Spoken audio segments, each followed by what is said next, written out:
আসসালামু আলাইকুম, hello guys, good morning, welcome to my new blog. সকাল সকালে 50 টাকা নিয়ে বের হয়েছি আমাদের একটা এলাকার দোকানে যেতে। হালকা পাতলা কিছু বাজার করতে গিয়ে দেখি আমার বন্ধু নবীর আসছে দোকানে। ও কোম্পানিতে চাকরি করে, তার সাথে প্রতিদিন তার সাথে দেখা হয় না। বাসায় এসে চা নাস্তা করেই মোটর নিয়ে লাগাইতেছি তামাক খেতে। আজকে পানি দেওয়া লাগবে। আর ভাই আপনারা যাই কোন, গ্রামের লাইফ একটু কষ্ট হলেও মজার আছে। ফাইনালি অনেকক্ষণ কষ্ট করার পর মোটরের পানি তুলতে সক্ষম হই আমরা। মোটরের পানি তোলা শেষে তামাক খেতে যে আলগুলো আছে সেগুলোকে ক্লিয়ার করে দেওয়ার জন্য কোদাল নিয়ে যেতেছি। তারপরে আল্লাহর মধ্যে পানি খেতে পৌঁছে যায় এবং সবগুলো ড্রেনে আমরা পানি দিই। আর অনেকক্ষণ খাটনি করার পরে পানি দেওয়া প্রায় শেষ। সেখানে আমি ভিডিও বানাই দিয়েছিলাম, আর মাঝখানে কিন্তু ভিডিও করিনি, কারণ এতগুলো ভিডিও যদি দেখাই তাহলে আপনারা বোরিং হয়ে যান। আর এটাই কিন্তু সেই তামাক গাছ, এলাকা কিন্তু অনেকবার দেখাই। তারপরে বাসায় এসে গরুকে পানি এবং লবণ দিয়ে খেয়ার মিশিয়ে দিতেছি। এবং গাইস খেতে পানি দেওয়া শেষ, এখন বাসায় আসলাম, ফ্রেশ হবো আর গরুকে খাবার দিলাম।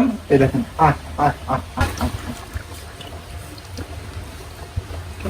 মানে এর মধ্যে গুড়া ফিট ভুসি মিশাল আছে।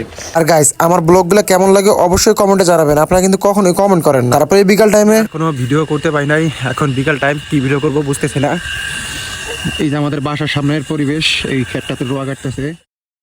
আর আপনাদের একটা জিনিস দেখাই, এই দেখেন তামাকের পাতা, এগুলো কিন্তু এখনো শুকাইতে দিচ্ছে, শুকায় না। এগুলো কিন্তু শুকায় এরকম মানে একবারে করকরা হবে। তারপরে কিন্তু এগুলা আবার মানে আমরা ঝোল বলি, ঝোলে তুলবো, ঝোলে তুলে তারপর মন হিসাবে মাইপা বিক্রি করবো। আর গাছ এখন একটা জিনিস দেখাই, মানে এই যে আমাদের তামাক ক্ষেত, এই ক্ষেতে কিছু কিছু গাছ এরকম মানে শিনটা বা শোলা, যেটাকে মানে পাট বলা হয়, এগুলা দেওয়া আছে। এই যে দেখেন ওই পাশে আছে, এই যে আছে।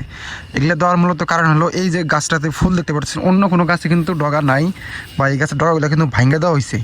কিন্তু এই গাছটা রাখছে কারণ এই গাছটা দেখতে মোটামুটি সুস্থ সবল আছে, এর থেকে বীজ নিবে, সেই জন্যেই এই গাছটারে মানে চিহ্নিত করে রাখছে।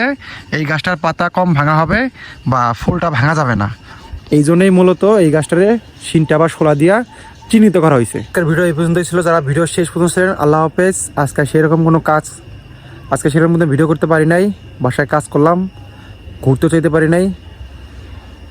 নেক্সট ব্লগের জন্য অপেক্ষা করেন। আল্লাহ হাফেজ।